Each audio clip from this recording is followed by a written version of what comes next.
Welcome back, everybody, to another episode of ChimpChat. I'm joined today by Kashawn Fraser of KFit and Fitness at your door. He's a personal trainer with a lot of interesting techniques to get people to perform at their highest levels. Welcome to the show, Kashawn. So excited to be here, Jeff. Can't wait to talk and get into more detail about what's going on in these crazy times. Awesome. Okay, so let's talk about these crazy times. Before we do, you've got a really unique background for a personal trainer. I know you used to be a professional athlete. Talk to people about what that experience was like. It was an awesome experience. Nothing I could even imitate as far as all the people I've met and the great connections I've built, and actually gave me the resume to do what I do today. The professional journey is it's an amazing journey. It's kind of a thing where, what have you done for me lately? So it's a constant interview every time you're trying to make a team and get on a roster. And then from getting on the roster, actually playing, just because you're on a professional team, that doesn't mean you play. It's a really amazing feat. Not only did I get to learn on my training techniques and styles, I also built amazing relationships, and that's what it's about when you're on a team. It was a crazy time because for somebody who ended up playing professional football, I only played 1 year of high school football to get to the collegiate level to play professional football. So when I was younger, I didn't even see myself where I am today, or even where I am helping other people and getting them to their fitness goals. And just soaking seeds in people and being people's motivation and giving them the knowledge that I had to experience. Yeah. Well, so to a layperson like myself, certainly, someone who played professional football, it's amazing. And I think you're an interesting story about how a lot of parents kind of want their kids to focus on one particular sport at a really young age, 5, 6, 7 years old, where they become like a one sport person by that young age. And you only played 1 year of high school football, and then you ultimately played, professional football later on in life. It proved that a talent and people who are kind of ready to go, it's really the talent and the drive once you're getting to the higher levels that really is going to kind of drive that. So let's talk about what that looks like from an overall fitness perspective and your overall fitness philosophy as it pertains to working with clients. Definitely, I work with all ages and all different populations, but when you're specifically talking about kids, I'm really not a believer just letting your children just play one sport. I think it's important to teach them the fundamentals of just being an overall athlete. So whatever they end up choosing, they'll be able to excel in anything you decide to put them in. So when we're talking about agility, balance, coordination, functional strength, conditioning, all these things play a role in any sport you'll play. So I train people to be the best at what their ability is, and especially when you're talking about specific athletes, I train them just to be athletes. Wherever they put you on the field or court or wherever you are, you're going to be able to excel at that because you have the tools to do that. Gotcha. I love that. But you obviously work with adults too, right? Yeah. I work with a lot of families. That's one of my biggest niches. When you're getting everybody together and, you're coming together and getting families together when in these times are a little slowed down, but usually you're so busy and you never really get to see your wife, kids. When you can bring a family together and incorporate health, it's a really big deal, and it creates a lot of value besides physically and mentally getting these people together. I love it. It's much family bonding. So it's a big way I get a lot of families together, and I can still make a customized plan for each individual person, even in a group training setting. So I literally come wherever you want to meet on the convenience of your time, and also my other professional trainers that'll come to you. And, we set a gym atmosphere anywhere you are, pertaining to your goals, of course. So you mentioned that obviously these are difficult times and even more stressful than normal. You were one of the first people that I heard that really pivoted their business to account for what's going on in today's world. As a personal trainer, you would think that you were completely and totally shut down and not able to do what you do for a living. And yet, I know that you're even hiring more fitness trainers now. Talk to me about some of the specific techniques that you're doing to work with people and families when you're not allowed to be within 6-10 feet of each other. Yeah, the thing about this this whole COVID, it's been crazy because people really can't gather together. So you have to take extra precautions to keep people safe. When you're talking about a family or a group of 4 or 5, obviously I'm not going anything over 5 to 10 people, but I keep them 6 feet apart. I come with my Lysol. I'm Lysoling all my equipment, all my mats every time they get up or every time they come down to use them. I'm wearing a mask. Constantly have hand sanitizer. So when they're switching weights to weights, or if I'm hand in hand to hand, they're always just squeezing, putting the hand sanitizer.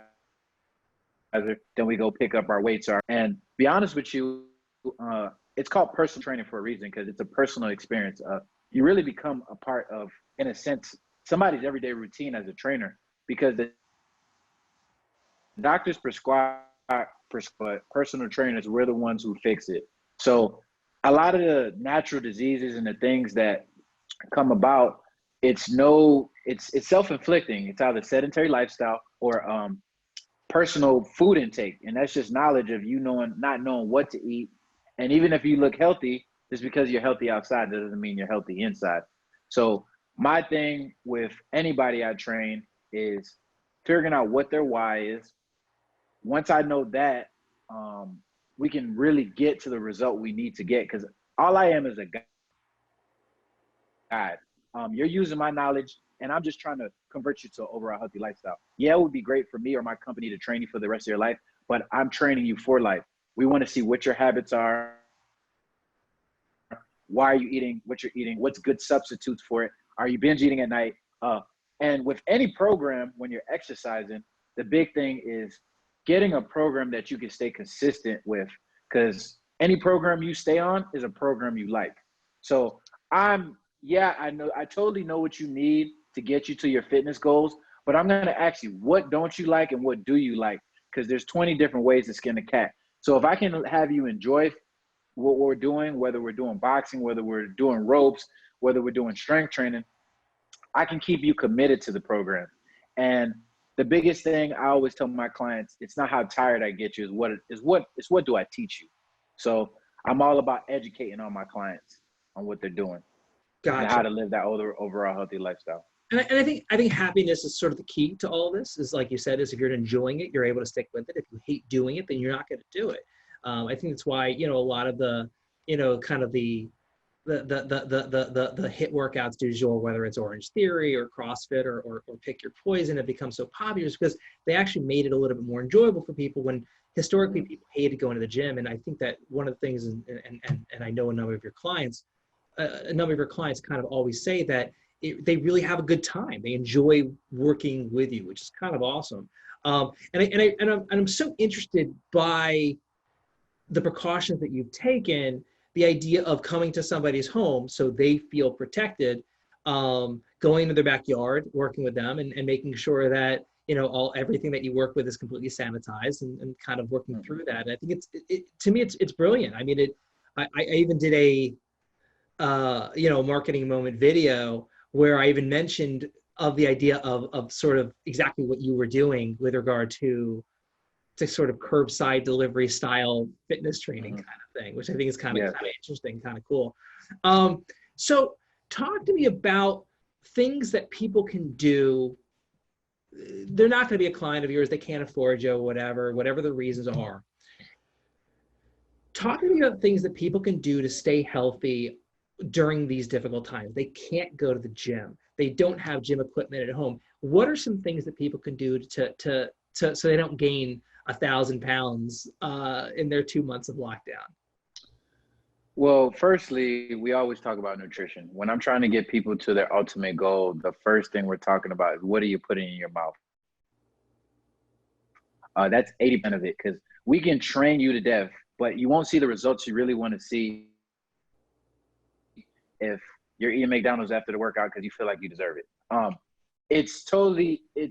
not a nutritionist, and a part of my program, even though I have a lot of nutritional guidance and a background, I hire my licensed nutritionist, a former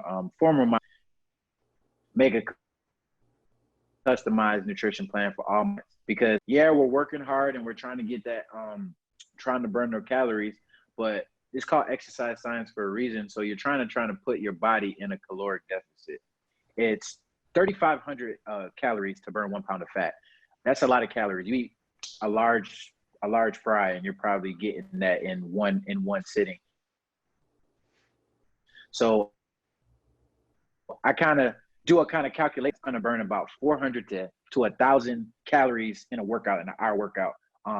Obviously with your style, and it doesn't have to be hit, but that's my goal. Because if I can get about 500 a day, and I can get a caloric deficit from your nutrition, so you're eating the right things and you're not eating as much, we should be able to get that 3,500 calories for the week. So there's no way you couldn't lose weight, because if you're not, that means you're not doing what the plan is saying. So that's kind of how like I gauge my clients and kind of keep up, to kind of educate them on, be conscious of what you're doing and be conscious of what you're eating, because you're just counterbalancing. If you're working out, you're never really going to see the result you want. You're going to get stronger, your heart's going to be healthier, but you're not going to see the abs that are under that fat, because abs are made in the kitchen at the end of the day.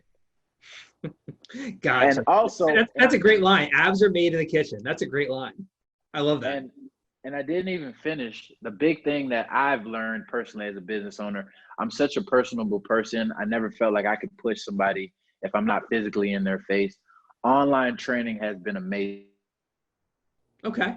The fact that I've changed to the online platform, making customized plans for people where I physically give them video tutorials within the workout. So I give them the sets and the reps. I have a video tutorial right under it within my KFit website, that they can go on, just like an app. They have their own sign in. I have a journal for them so they can constantly track everything, give them a meal plan. And I also have my own accountability group within my app, which is my website, where I have about 50 to 80 people just conversing, motivating each other, keeping on track. And I make it super affordable for people to do online training with me, so they could, they just need accountability. It's not that they always don't know what to do.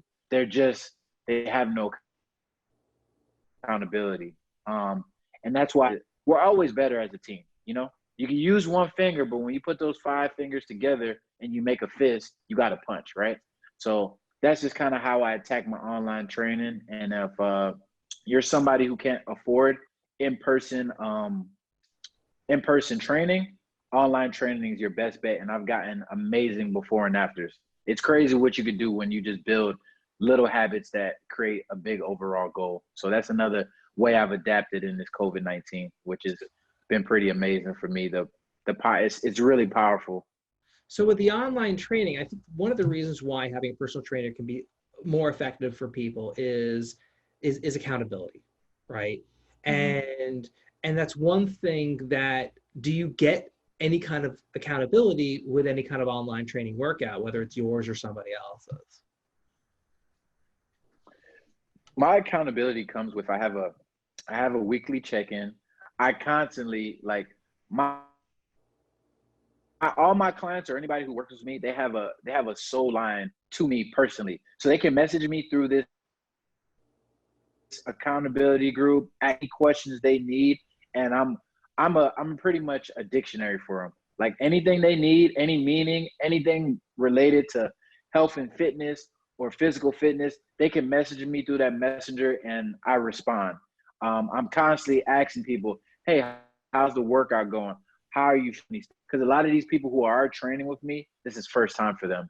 And they're so used to using a machine, when really at the end of the day, your body's the machine. So if you know how to use your body the proper way, amazing results. But at the end of the day, it's all on what you like. Some people just like weights. Some people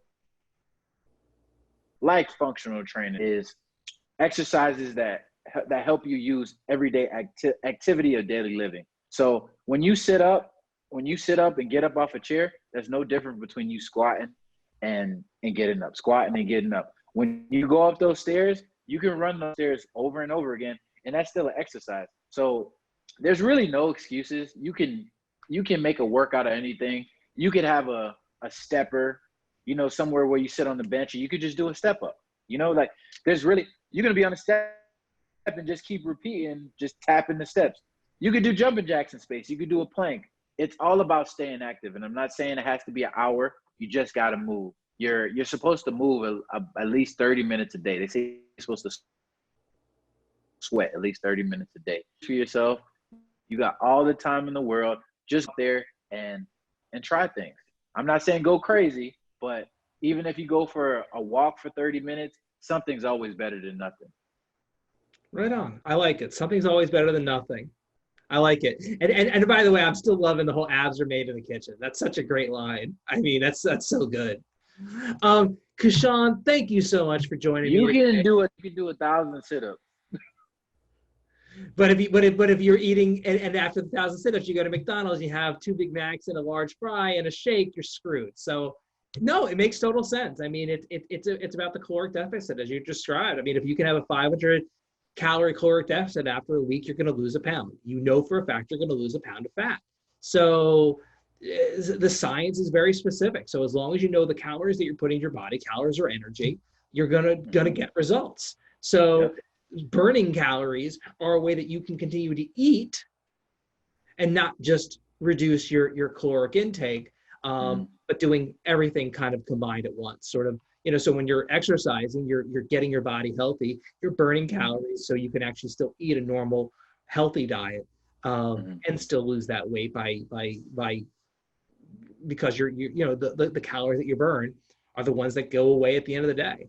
So exactly. It makes total sense. And I think that holding people accountable, making them, you know, have to check in, you know, realistically, whatever that happens to be. I completely off topic here, but I was using a fitness kind of a food nutrition, you know, kind of tracking app, and just having to physically write down what I was eating made me eat healthier because I didn't want to look at the end of the day and be disappointed with myself.